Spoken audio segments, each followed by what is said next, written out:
All right, that was cool. So we're here to actually talk about permissionless a little bit in more of a panel discussion format. You guys know Cole already, you know Stefan already, but we got to introduce Kevin and Bala. So Kevin, why don't you tell people a little bit about yourself and what you're doing? Hi everyone, I'm Kevin Chu. I am the founder and executive director for BrightSaver. It's a relatively new organization that we started January of this year. And we've been working on state-by-state legislation that allows permissionless DERVS, essentially. So we started with Utah with HB 340, which allows people to plug in up to 1.2 kilowatts and potentially send that energy, be able to plug that into an outlet and feed energy back into their home grid. And to do that without an interconnection agreement, without having to get a permit. It forces the utilities to just accept it without charging any fees. So kind of a really simple bill that was about 2 pages long, but we hope has opened up the market for lots of amazing companies to then innovate and create new technology around. And then just recently we announced New York with Senator Kruger, yes, and Gallagher, and so it's called the Sunny Bill. We've got Pennsylvania also announced as well, Vermont, New Hampshire, Maine, and we've got about another 15 states or so that are actively considering legislation for the 26th cycle. So hopefully this will provide a lot of air cover for all the amazing companies in this room to create new technologies that really become permissionless, right? No interconnection, hopefully no permits if you build it, in a way that doesn't attach to a structure. You don't have to worry about the AHJs and so forth. And we really just kind of want to see this explosion of new technologies and innovation come to market. Awesome. Bala? Hey everyone, I'm Bala, the CEO and co-founder of Critical Loop, and we, slightly differently than the other folks on this panel, we focus on industrial scale solutions. How do you get access to power quickly for large megawatt scale industrial customers? We take on really challenging projects there. I come to the energy industry from the aerospace industry, where I got to do some cool things like putting people in space and stuff like that. But yeah, very excited to be here today. Awesome. Well, so I want to start with why, right? Why? We saw people set up batteries and solar panels really quickly. James talked about some cool stuff they're doing, but let's cement why is permissionless, or at least less permissioned? Why is that interesting? Cole, I know you're at Tesla before. You worked on Powerwall, obviously a huge success of a product, but what was your experience that drove you to want to do something a little different? Yeah, Powerwall and then Span, both really category pushing products. I'm the biggest evangelist of both of those products, but I think, I was also tasked with helping scale those products and confronted with how challenging it is in a residential context to do these expensive upgrades. And if we just think about the numbers, we've got 130 million households in the US, 70 million are that single family home, owner occupied, potential Powerwall customer. But that means there's about half of residences who couldn't get a Powerwall if they wanted to, including me. I rent in San Francisco. So maybe it's a little bit selfish in some way, but I think also that the reality is people are getting hit with worse outages. We've had more billion-dollar weather disasters in the last 3 years than in the entire 2000s decade combined. We all know people are very aware of their power bills going up now. And we have the convergence of cheaper batteries, more capable edge compute that's also come down in cost. So it's this really magical moment where the technology has kind of reached a point of maturity and the need continues to grow. So ultimately, this is really just meeting people where they're at with what they want. And then the follow-on benefit are the grid benefits and the DER piece. I think underscore the point about that no one buys a Powerwall because they're excited about VPPs. That continues to be true, and we should all internalize that. People buy the stuff because they want, in a residential context, because they want comfort, convenience, peace of mind, a sense of control, all of these, very emotional reasons, and if to the extent they can make money or save money, great. Well, and is not the key, though. The reason someone would buy a Pila or a Craftsman system is because they just want to buy a product. They want to click buy, it shows up. They don't want to buy into a process. They don't want to wait 6 months for something to hopefully happen.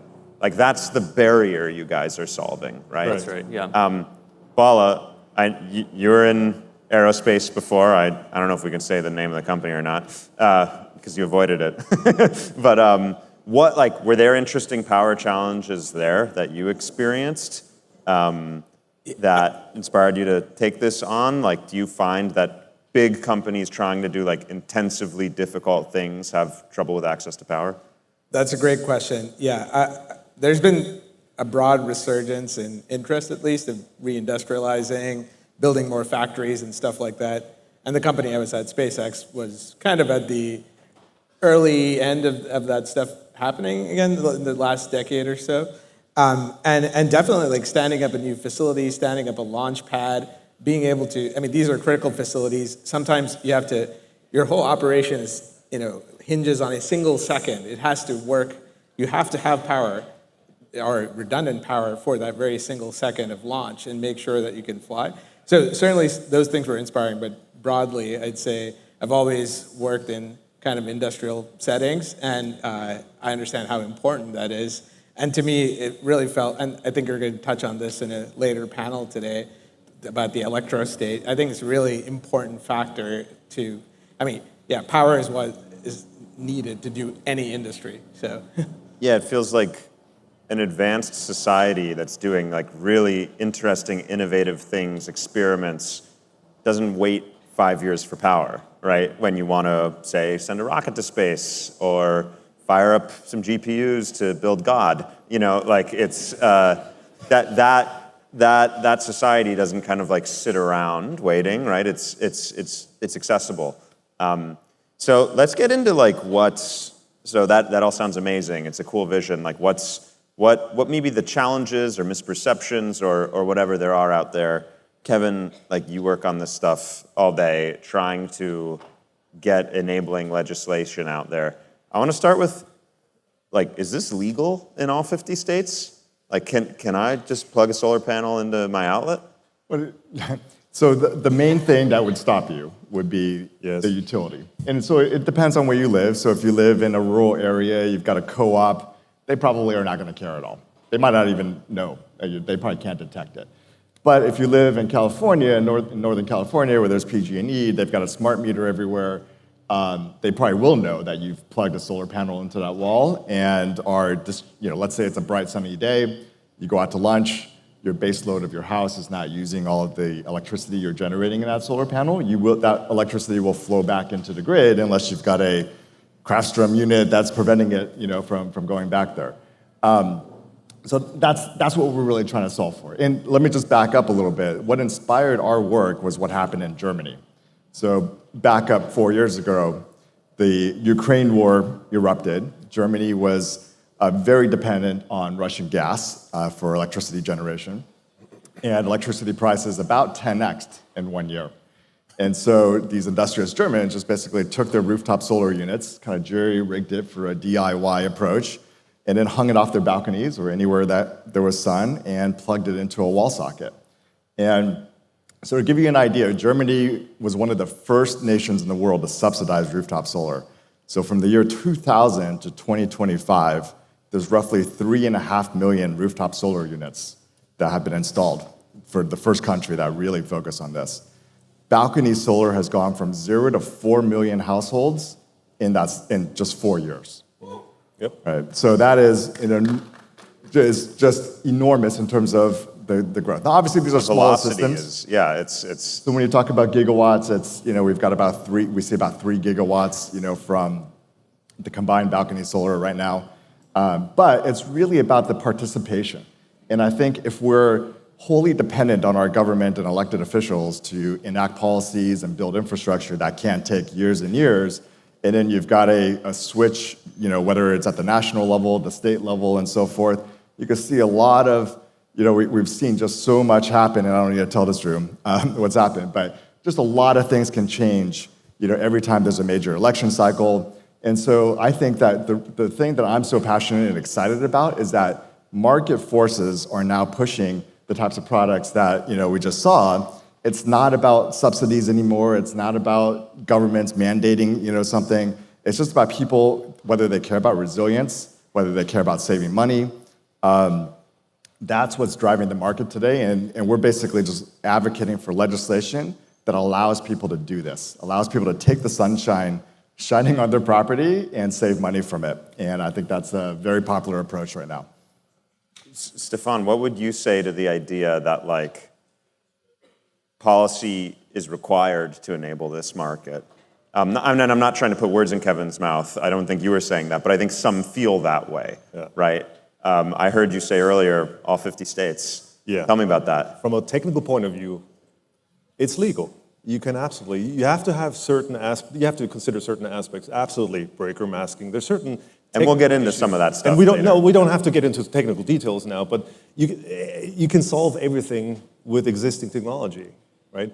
Where we do need legislation, and that's where Kevin is working hard on getting this, is to ensure that it is permissionless, that you don't need an interconnection agreement. Mind you, we are working with utilities, and we are getting them to a point where they say, okay, well, we understand this system does not require an interconnection agreement, but it's still under the terms of zero export, so behind the meter, right? So what these laws allow us to do is then sell systems without having to require a power meter. Yes, that is very true, but at the same time, what we do see is that people want the power meter. The power meter is essential in a system like that because it'll actually teach you when you're using how much power and when you can use more solar power. It creates an efficiency that you don't get with just solar power. But it is good because it opens the doors with regards to the utilities, and it also helps with insurability, right? Because essentially what we want to say is these systems are essentially appliances. They should be insured under your regular household insurance. That's what these laws really should focus on, and they are focusing on this to a good part. But technically, UL has all the standards it needs, essentially, to allow this. I guess, yeah, that's what I wanted to ask next. Like, I guess interconnection aside, like, is this stuff, is it safe? Is it certified? Is it like generally accepted by electrical engineering practices? Like, what do we kind of have to hang our hat on here, if anything? So we have, at the component level, we have all the certifications that we need. The main issue is that when you plug something into a wall outlet, if you're going to use a standard 120 volt instead of having an electrician come by and put an inlet, for example, into your house, and the way that it works in Germany is you just plug it into a standard electrical outlet, and here would be a standard 120 volt NEMA outlet. And so for that to work, there needs to be a UL certification that basically certifies that you can inject current into the outlet. So that's one of the things that is happening. It is a project at UL right now, and we hope that any day they could publish that OOI at this point. Any day since May. Any day since May, that's true. I mean, it might be worth also just like mapping what this UL, NEC, interconnection type of thing is, just by looking at existing products, solar and Powerwall. And I often remind folks that a lot of these concerns that were raised with electrician-installed systems, rooftop solar, Powerwalls, also were not granted for free out of the gate. Those were also, a game of manufacturers building products responsibly, taking them through a process. Codes and standards are not a stagnant, handed down upon high thing. They're co-written by the trades, the manufacturers, advocates, and all of us. And that's the moment that we're in now. And I think the opportunity and the responsibility, maybe, as manufacturers, is to show that there is a responsible way to build these products and follow standard practices. Every fridge, kettle, turkey fryer, whatever, in theory, that you buy should be marked by a nationally recognized testing lab. UL is one of them, Intertech, CSA, there are a number of them. And that ensures a product meets a basic level of safety, usually focused on things like, is it going to shock you? Is it going to burn something? Is it going to explode?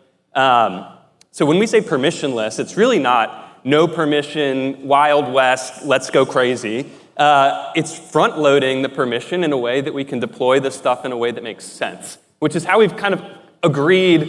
It's the social contract we have for existing things in our home already. And it shifts the permission asking up front so that you as a household don't have to do it. Yeah, it's about a given deployment not being, quote, permissionless because all of that's been arranged up front for the whole, n equals whatever. Exactly. Yeah. And National Electrical Code, NEC, is for the most part intended for these kind of customized installations, right? You're doing rewiring, you're assembling things on site.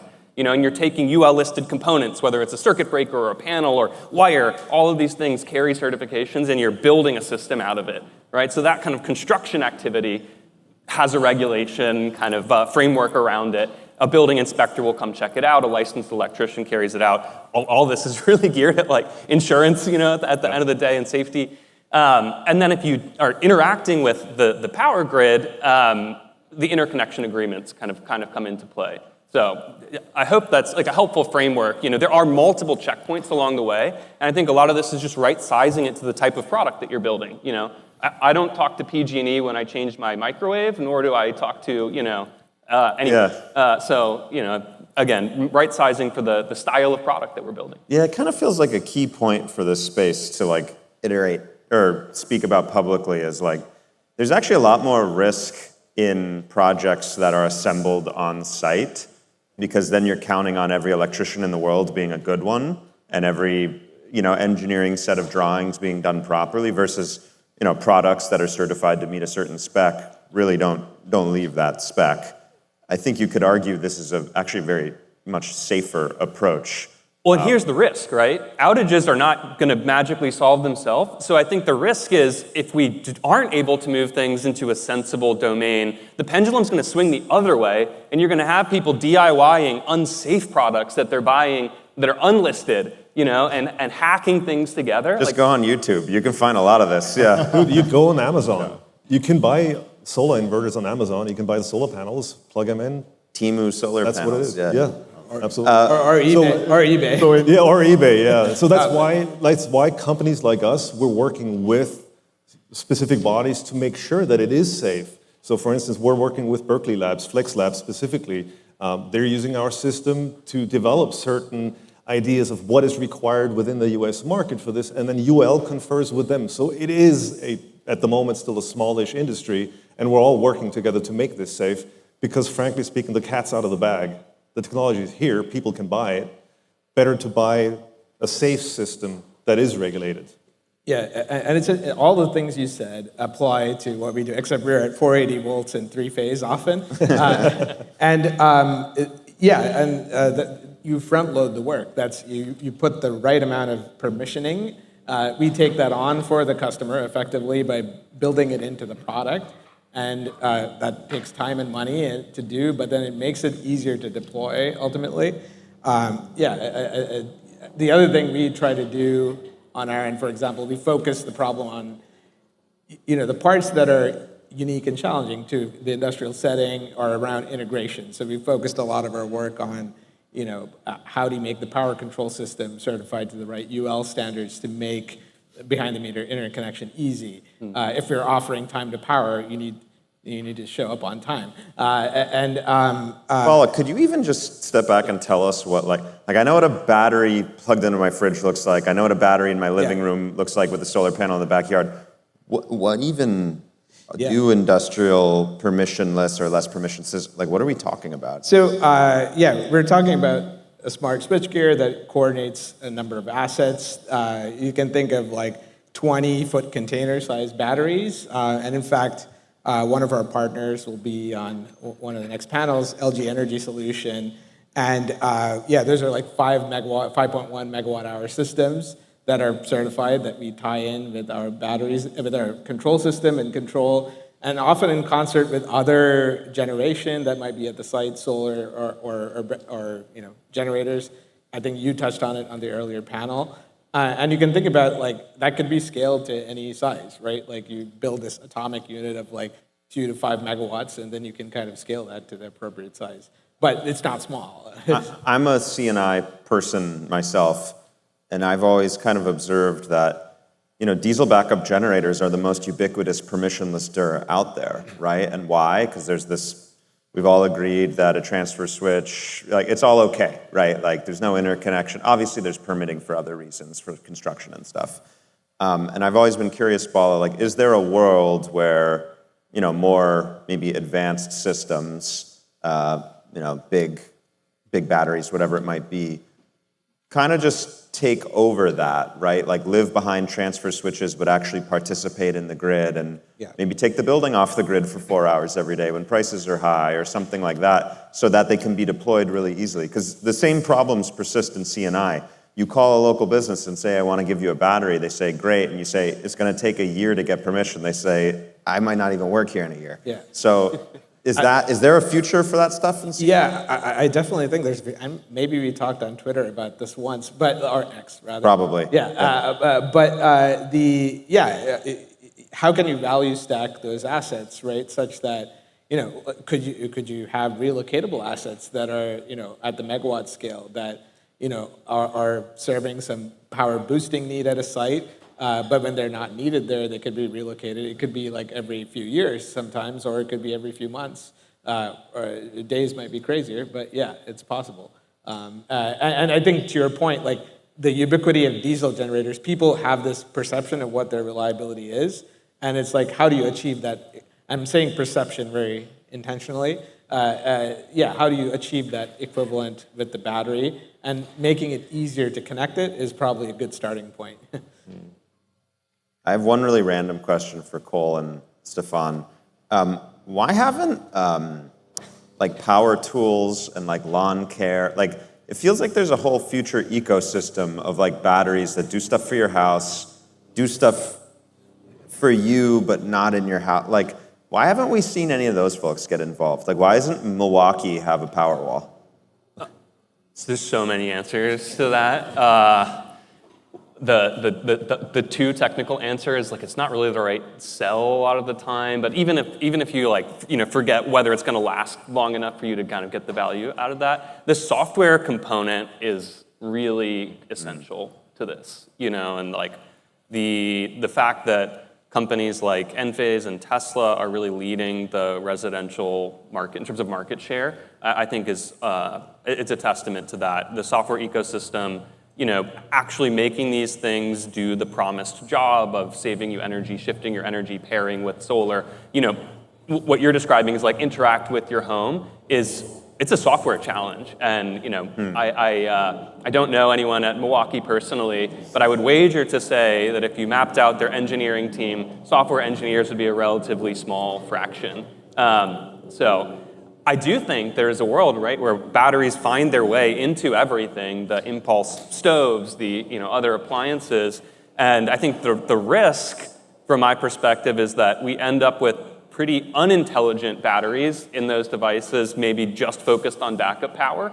And then we mine twice the amount of battery materials that we need to out of the ground because we're not using those to the advantage of the grid or the home.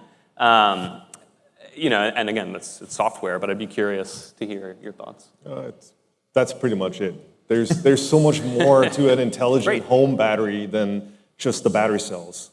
When you think of a Milwaukee battery, I mean, there's not that much behind it with regards to battery management system and software packages. That's where the magic lies, essentially, and that's why also most of our engineers are actually software engineers. The beauty is now you do have the software capabilities to layer sophisticated different value streams into the same system. I mean, the advantage of the battery is that it can serve as a backup generator. It can also do various grid services. It can boost the available power of the site. There's so many things it can do. It's funny. I feel like in Silicon Valley tech ecosystem, everyone's realizing software is a little boring and you should go to industrial stuff. But us in the industrial stuff, we're no, there isn't any software deployed yet. We still have to do that. But it's hardware-enabled software as well, right? You're not gonna load a flash drive onto a camping battery and suddenly turn it into a mini Powerwall, right? Nor will you do that for a Milwaukee drill. So, a big part of it is building the hardware from the ground up so that it can actually do that job. Even if a lot of the core components, the battery cells, the battery management system are common enough if you squint at them. So I think that hardware-enabled software piece is where I would extend that to. Yeah, kind of like on the industrial side, you have these archaic PLC systems that, Duncan, you're no doubt familiar with, right? And like, how do you replace that with something that's smarter, more modern, like more of a polyglot, able to talk to all these different generation and storage assets and the grid? Yeah. I'm a mechanical engineer, but all I know is the I'm also PLCs and mechanical. stuff, those are the boxes when I look at them, I'm like, why does that cost $100,000? Yeah. Okay, we have a minute left. I want to just go around the room and ask all you guys a question. So if you imagine sort of the status quo approach to DERs, I'll call it highly permissioned approach, come up with what you think the percent of buildings in the US, homes and buildings, that will have solar or battery via the highly permissioned approach, what you think that limit is, and then come up with what you think that limit gets to if we can more broadly adopt these more permissionless approaches. I'm putting you guys on the spot, so whoever wants to go first. But you know what I mean? What do we think it is kind of business as usual, and what do we think this stuff gets us to? I'll just talk about residential because that's probably more my expertise. So, I mean, what we see now is that about 5% of homes have solar. There's probably another couple of percent that have a home backup battery at this point. So that's kind of the highly permissioned approach. It's still ticking up a little bit, but that's, after a couple decades, that's kind of where we are. What do you think we top out at, though? Just like total kind of technical potential, whatever. Yeah. So I think when we get to permissionless and we drop all the soft costs from the installation cost and we kind of get to that DIY permissionless, I think we're going to hit 50% as a country. So I think that's just the headroom that we have, because when you look at the potential of Europe, of Germany and a lot of other places in Europe now, you're seeing a 50% IRR, essentially on these things, right? People are getting a 2-year payback on their system. It is the best financial investment you can make, as an individual at this point, is to buy a plug-in solar unit, in some of these countries. And so when the economics become just that good, and then, all the things that Cole was mentioning earlier about, the proper, testing codes and, how do we get insurers to insure it? How do we get banks to lend against it? When all of that stuff, the consumer doesn't want to see all that stuff. The consumer wants to eventually go to a Walmart, go to a Home Depot, go to Amazon.com and go buy one of these things and do a little IKEA project and plug it in and start saving money. If we get to that point, I think it's 50%. Yeah, the lending for this shouldn't be project finance. It should be like a firm. Yeah. That's right. All right, so you say it's like maybe the difference between 10% and 50%, something like that. I think so. Anybody else? Well, the number of homes that have a home battery, it's like 0.5%, and 70% of those are in California. Yeah. Just to like map where we're at today. And it's still only 1 in 1,800 homes, even within PG&E territory. So that's where we're at today. I've always observed resilience and the backup power use case be one of the main motivating reasons to adopt one of these systems. So if we just want to be simple about it, 70% of utility customers in the States in the past few years have had an outage, a long outage, long enough to spoil food and really be a nightmare for them. I would peg it there. But I would also ask over what time horizon, because I think we will eventually get to the point where it just makes sense to put these things in by default, and then you might not even know that appliance that you're buying, or care, I should say, you might not even care that appliance that you're buying has a battery integrated that's kind of doing good for your home and for the grid. And I firmly believe that that's like the next generation of appliances and tech that we'll see in homes. And average fridge replacement rate, average appliance replacement rate is what, like 7 years, something like that? So if we can take a 10 to 15 year window, I would say we get north of 90%. Yeah, it's funny, like years ago we had Kiran Bharaju, the CEO of Arcadia, on our podcast. We asked him what his favorite DER is. He said induction stove, and we just made fun of him. We're like, that's not a DER, man, what are you talking about? And like 8 months later, Impulse Stove comes out. I feel like that is similar to kind of what you're talking about here, where people might just buy this stuff. So for you, you're saying, I don't know what your floor was for pre-permissionless, but all the way up to like 70% over enough time as the things get cheap and easy enough. Yeah, I think we'll see a similar kind of growth trajectory as we did with resi solar, and batteries just got started, like a decade later. So that 5 to 10, optimistically, maybe it's 20%. something like 15% of homes have some backup system today, whether it's a generator or whatever, if again, you believe that that's going to be one of the main reasons people want to invest in this stuff. So Cool. that's the floor. Bala, what do you think? C&I batteries, like, They're going to happen. Obviously, you believe in it too, right? There's no reason why every industrial facility should not have. 100%. All right. But realistically, I would agree. 70 to 80% is like very feasible. For all the reasons we talked about before in the previous panel, how are you going to, get the flexibility in the grid? Industrial sites are an ideal location to put batteries in for many reasons, but not traditionally the ideal customer to sell to. So, but with increasing costs, increasing need for resilience, and the time to power question, I think this is the right time to push that out.